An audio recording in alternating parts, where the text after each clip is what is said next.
नमस्कार। भारतीय नारियों की शौर्य गाथाओं की श्रृंखला में आज मैं डॉक्टर मनीला रोहतगी भारतीय इतिहास की एक उच्च आदर्शमयी पत्नी, कर्तव्यनिष्ठ माँ, देश व धर्म पर समर्पित नारी शक्ति की अनूठी मिसाल माता सुंदरी कौर के जीवन व व्यक्तित्व से आपका परिचय करा रही हूँ। माता सुंदरी कौर सिख महिलाओं के इतिहास में अग्रणी स्थान रखती हैं। अपने निस्वार्थ व दिव्य गुणों के कारण उन्होंने खालसा पंथ का नेतृत्व किया व स्त्री शक्ति के कीर्तिमान को स्थापित किया। भारतीय इतिहास में नारियों ने अपने कर्म, व्यवहार और बलिदान से विश्व में आदर्श प्रस्तुत किए हैं। बात राजस्थान की वीरांगनाओं की हो या पंजाब की निडर स्वाभिमानी सिंहनी नारियों की, जिन्हें गुरु गोविंद सिंह जी ने कौर अर्थात राजकुमारी शब्द से संबोधित कर पुरुष व नारी को समाज में समानता का स्थान दिया। गुरु नानक देव जी ने भी प्रारंभ से ही पुरुषों व महिलाओं के बीच समानता का संदेश प्रसारित किया। सिख महिलाएं धार्मिक संस्थाओं का नेतृत्व करती थी। उन्होंने सामूहिक रूप से गाए जाने वाले कीर्तन व भजनों को मुखरित किया। धार्मिक प्रबंधन समितियों की सदस्य बनी। युद्ध क्षेत्र में सेना का नेतृत्व करने का हौसला भी इन महिलाओं में कूट कूट कर भरा था। माता सुंदरी कौर इन्हीं गुणों के सम्मिश्रण का एक अद्भुत उदाहरण है। माता सुंदरी वर्तमान पंजाब के होशियारपुर जिले में भाई राम सरन की पुत्री थी। इनका विवाह सिखों के 10वें गुरु गुरु गोविंद सिंह जी से हुआ था। इनके पिता आनंदपुर में गुरु तेग बहादुर जी से मिले व अपनी पुत्री के विवाह का प्रस्ताव उनके सामने रखा। दोनों का विवाह आनंदपुर पंजाब में 4 अप्रैल 1684 को संपन्न हुआ। माता सुंदरी पति गुरु गोविंद सिंह जी को अपने शिष्यों को सैनिक शिक्षा देते हुए देखती थी। कुछ समय पश्चात वे अपने पति के साथ पावंटा आ गई। यहीं पर 1687 में उनके पुत्र अजित सिंह का जन्म हुआ। इस समय गुरु गोविंद सिंह जी व औरंगजेब का अनवरत संघर्ष चल रहा था। कुछ लोगों ने शत्रु से संघर्ष रोकने का प्रस्ताव भी रखा, किंतु सुंदरी देवी एक दृढ़ निश्चयी व निडर महिला थी। वे इस प्रस्ताव के पक्ष में नहीं थी, किंतु गुरु गोविंद सिंह जी ने इस आश्वासन के साथ किला खाली कर दिया कि किसी भी सिख को कोई कष्ट नहीं पहुंचाया जाएगा। किंतु मुगलों का यह आश्वासन झूठा निकला। उन्होंने धोखे से आक्रमण कर दिया। माता सुंदरी भाई जवाहर सिंह व धन सिंह के साथ दिल्ली लाई गई।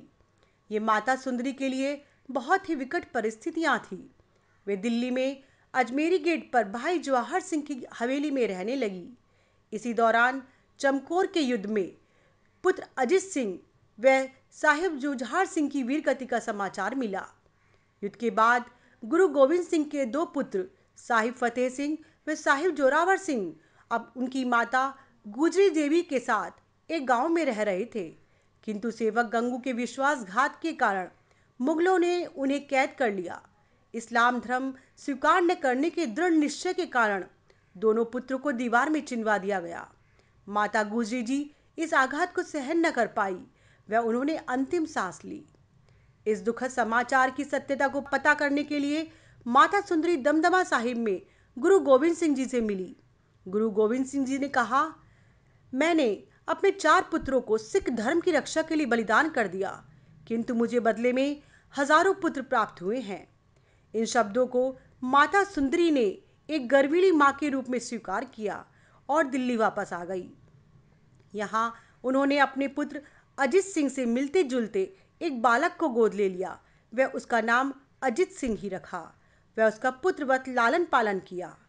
तलवंडी से गुरु गोविंद सिंह जी बहादुर शाह के साथ दक्कन की यात्रा पर गए। यहीं पर एक पठान ने 1708 में उनकी हत्या कर दी। माता सुंदरी के जीवन में कितने उतार चढ़ाव आए, किंतु उन्होंने अपना हौसला बुलंद रखा।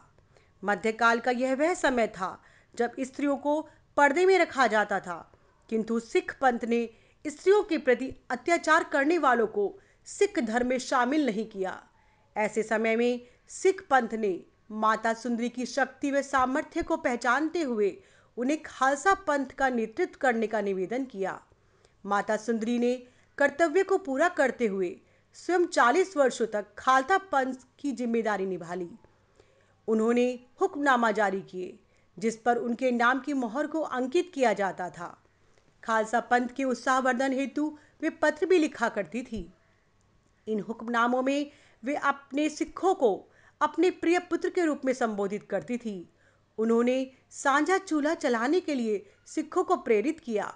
उन्हीं की हवेली में सभी सिख सभा के लिए एकत्रित होते थे। यहीं पर प्रत्येक वर्ष दीपावली और बैसाखी मनाया करते थे। इन सिखों को दिवाली संगत व अजमेरी गेट के पास वाली गली को दिवाली कूचा के नाम से जाना गया। बाद में ये सभाएं हर मंदिर अमृतसर में होने लगी। उन्होंने समय समय पर सिखों के बीच एकता कराने का प्रयास किया। उनके निर्देशन पर ही भाई मनी सिंह जी ने गुरु गोविंद सिंह जी के सभी आज्ञाओं व शिक्षाओं को संकलित किया व गुरु ग्रंथ साहिब की नई प्रतिलिपियां छपवाई, जो आज सिख धर्म की अमूल्य धरोहर हैं। अभी उनके जीवन की कठिन परिस्थितियां समाप्त नहीं हुई थी। उनके गोद लिए पुत्र अजित सिंह ने स्वयं को सिखों का 11वां गुरु घोषित कर दिया। माता सुंदरी ने अजित सिंह के इस अपराध के लिए उन्हें दंडित किया व उनका परित्याग कर दिया। इस घटना से दुखी होकर कुछ समय के लिए वे मथुरा चली गई। इसके अनंतर अपनी मृत्यु तक वे दिल्ली में ही रही। 1747 में उनकी मृत्यु हो गई। अपने जीवन के अंतिम समय में वे गुरु गोविंद सिंह जी के अस्त्र शस्त्रों के साथ बैठकर एकाग्र चित्र से ध्यान किया करती थी। हवेली के जिस कमरे में वह रहती थी वह आज भी उसी प्रकार रखा गया है और हवेली गुरुद्वारा के रूप में परिवर्तित कर दी गई। दिल्ली का प्रसिद्ध माता सुंदरी कॉलेज भी उन्हीं के नाम पर है। माता सुंदरी के अद्वितीय योगदान को इतिहास नकार नहीं सकता है। वह सत्य व आदर्श की सच्ची अनुयायी थी।